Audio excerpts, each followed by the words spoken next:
Minha mãe é Legal. professora, né? E aí ela passou no concurso público do Estado, em Santa Luzia, e aí nós juntamos as trouxas tudo e fomos embora, né? Mas eu já era É, bebezinho, né? Um ano e pouco. E aí nós mudamos todo mundo para Santa Luzia, que né? legal. Para a região do São Benedito ali, Uhum. inicialmente. E ela trabalhou em algumas escolas na região, depois ela foi... Trabalhou, onde ela trabalhou mais tempo foi na escola Tancredo, no bairro Baronesa. E aí ela conseguiu ser eleita diretora, ficou durante 10 Uhum. anos diretora daquela escola. E eu lembro que ela me levava para. Aquela época era mais difícil, né? Colocar alguém para cuidar, pagar alguém para cuidar, não existia É. isso. Então eu lembro que ela me levava para a escola e eu passava o dia inteiro com ela na escola, ali na região do Baronesa, sabe? Uma Ai, que região até, legal. na época, muito carente, sabe? Sem, Uhum. sem infraestrutura nenhuma. Então eu Como é que é fui o nome criado. da sua mãe? Adriana, Dona Adriana. Adriana. Então fui criado naquela região ali e depois ela foi transferida e foi trabalhar na escola na parte alta de Santa Luzia, ali na região do centro histórico.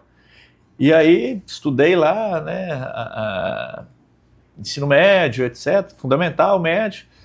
Depois eu fiz faculdade de gestão pública, pareado a isso a gente comecei a atuar como professor, né, Uhum. sociologia, filosofia, Quer dizer, autorizado. você se apaixonou pela profissão, pelo ambiente, de ter Talvez convivido nesse conviver ambiente, né? dentro da Da escola, né, escola, aquela né? proximidade lá, acompanhando minha mãe, É, etc.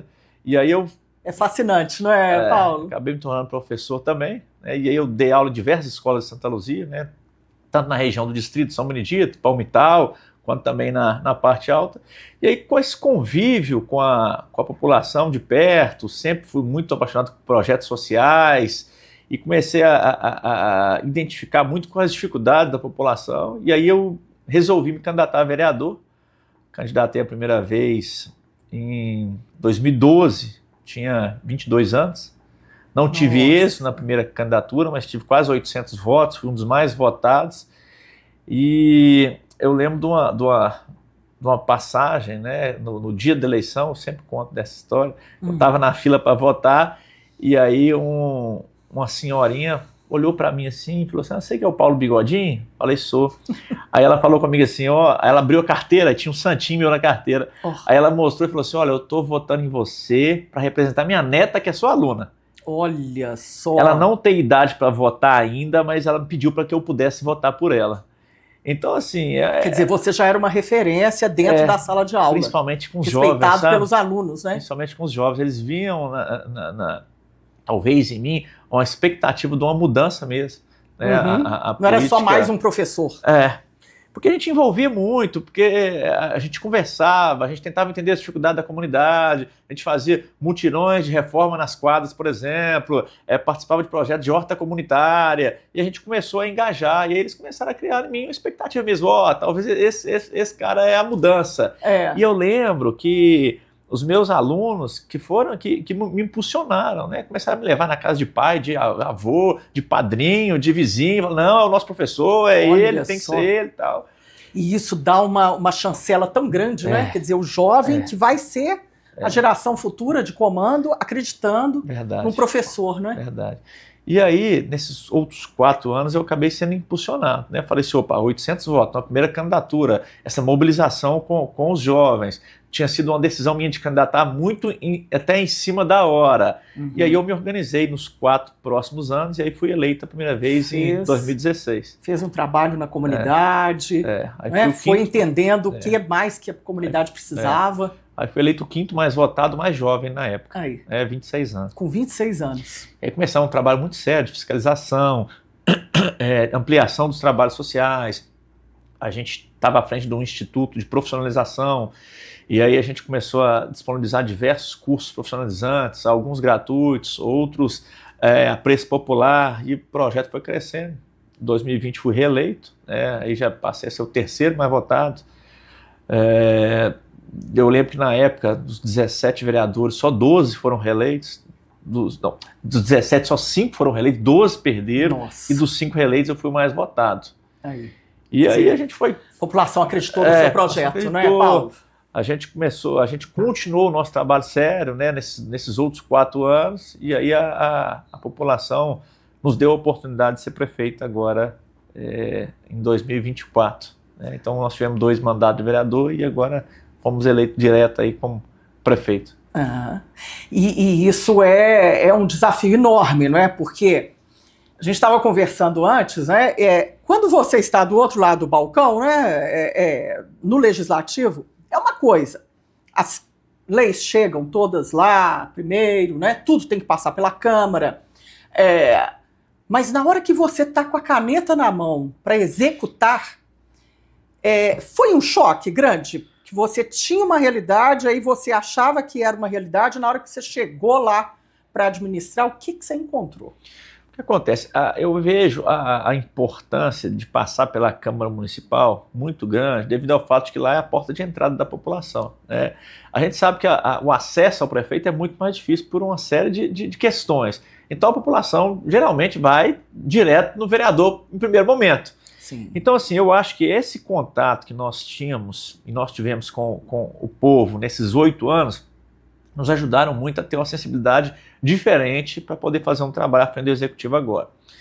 Agora, eu tenho visto a dificuldade que nós temos de colocar as coisas em prática, né? Apesar de que eu já sabia, imaginava a dificuldade que eu iria encontrar devido ao trabalho de vereador que nós fizemos, né? Nós temos um trabalho aí nesses últimos 4 anos bem de oposição, de fiscalizando, cobrando, porque a gente entendia que as práticas não eram adequadas, e agora eu me vejo no executivo com uma vontade tremenda de fazer as coisas acontecerem, principalmente o que a gente estava propondo, o que a gente cobrava, só que a situação financeira que nós herdamos não é a situação que vai possibilitar a gente fazer tudo de uma vez. Qual que é a situação financeira que o prefeito Paulo herdou em Santa Luzia? Contas a pagar, como é que está o orçamento? Dá um raio-x assim, prefeito. Na última semana nós terminamos de fazer as apurações, né? Porque ainda tinham algumas notas que estavam chegando, ainda tinham algumas cobranças que estavam chegando. Hoje apura 84 milhões e resta pagar. Uma dívida muito grande. Nossa! Diversos fornecedores aí estavam com 5 notas sem receber, 3 notas. O próprio Hospital São João de Deus, que é um hospital filantrópico que presta serviço à prefeitura, a gente compra serviço nele, né? Ele não é nosso, mas ficou uma dívida enorme da gestão passada, mais de 5 milhões. A empresa de terceirização de mão de obra, que é aquela que possibilita que a gente contrate auxiliar de serviço, ajudante de caminhão, vigia, tinha uma dívida de 14 milhões. Então nós estamos pagando aos poucos, e a gente precisa pagar aos poucos para que eles tenham um fluxo de caixa ali, para que possa possibilitar que a gente contrate mais pessoas. Porque a gente, para você ter uma ideia, assim que a gente assumiu, a gestão passada tinha exonerado diversos funcionários desses de mão de obra direta. Então assim, nós pegamos a prefeitura na área de educação, por exemplo, as escolas sem ninguém para fazer limpeza. Nós pegamos as UPAs sem ninguém para fazer limpeza, as escolas sem vigia, sem um porteiro. Na parte de obras, por exemplo, a equipe muito reduzida em relação à mão de obra e sem possibilidade de contratar, que isso que é o problema. Porque, por exemplo, eu não tenho alguém fazer uma limpeza na escola, mas eu posso contratar de imediato, então nós vamos resolver o problema. Só que eu tinha essa dificuldade, esse déficit de pessoal, e não podia contratar pela dívida que eu tinha com a empresa terceirizada. A empresa não ia querer. Então isso foi virando uma bola de neve. Agora que está começando a normalizar as escolas, nós hoje já estamos com 90%, 95% do quadro completo, né? Então, os auxiliares de serviço já chegaram, os porteiros estão quase todos já estão chegando.